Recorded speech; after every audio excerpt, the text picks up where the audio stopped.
Саламатсыздар ма оқушылар, 11 сынып алгебра оқулықтағы 4-8 есептің шығарылуын көрсетейін. Интегралдан бас ішінде функцияны түрлендіріп, интегралды есептеңдер дейді. Мына жерде енді. Бізде интеграл 0-ден пи бөлінген 4-ке дейін 1 минус 2 косинус квадрат x дегеніміз ол минус косинус 2x береді.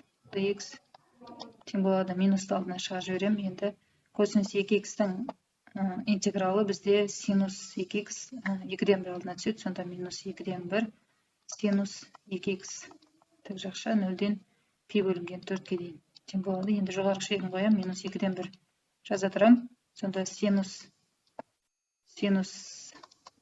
2 көбейтілген пи бөлінген 4 минус синус 2 көбейтілген 0 болады, тең болады. Минус 2-ден 1 синус мына жерде пи бөлінген 2 болады, ал синус 0-ден 0-ге тең. Ал синус пи бөлінген 2-нің мәні бізде 1-ге тең, сондықтан минус 2-ден 1-ге тең болады екен. Келесімен шығарайық. Мына жерде енді ықшамдамай ол студентте интеграл табамыз. 2 синус 2-ден 1-дің интегралы бұл 2 тұра береді. Мынаның алдына коэффициент 2-ден 1 болып түседі. Синустың интегралы бізде минус косинус 2x болады. Жерде минус бар. Ары қарай минус x тік жақша 0-ден пи бөлінген 3-ке дейін тең болады. Мына жерде ықшамдап жүрейік, 2 қысқарады, минус косинус 2x минус x жақша 0-ден пи бөлінген 3-ке дейін. Енді жоғарғы шегін қоямын, бірінші минус косинус 2 пи бөлінген 3 минус пи бөлінген 3.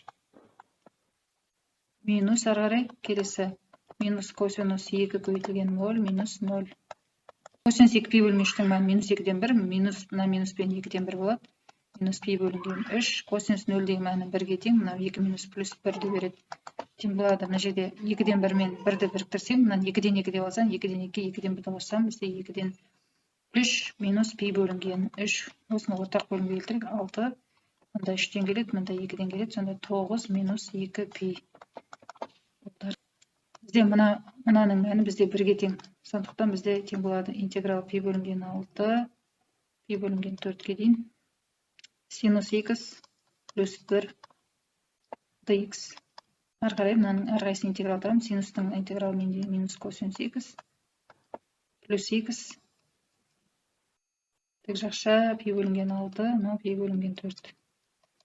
Так, жоғарғы шегін қойсам, менде минус косинус пи бөлінген 4 плюс пи бөлінген 4. Жақша минус косинус пи бөлінген 6 плюс пи бөлінген 6. Тең болады. Ықшамдайық, минус мына жерде косинус пи бөлінген 2-ні, пи бөлінген 4-тің мәні 2-ден түп арасында 2-ге тең. Плюс пи бөлінген 4. 2 минус плюс болып кетеді. Косинус пи бөлінген 6-ның мәні 2-ден түп арасында 3-ге тең. Минус пи бөлінген 6. Ықшамдайық, мына екеуін біріктірсем, менде 2 түп арасында 3 минус түп арасында 2 болады. Ал мына екеуін біріктірсек, плюс мына жерде ортақ бөлім 12. Мында 3-ден келеді, мында 2-ден келеді, сонда 3 пидан 2 пиді алсам, пи бөлінген 12. Ары қарай 12 ортақ бөлім келтіріп жіберейін. Мына жақта 6-дан келеді, мында 1-ден келеді, сонда 6 түп арасында 3 минус 6 түп арасында 2 плюс пи. Мынаны ықшамдайық. Мынау бізде 1-ді береді. Сондықтан интеграл пи бөлінген 3, пи бөлінген 2-ге дейін. 1 минус косинус x dx болады. Тең болады. Мынаның әрқайсысына интеграл тапсам, x минус синус x. Жақша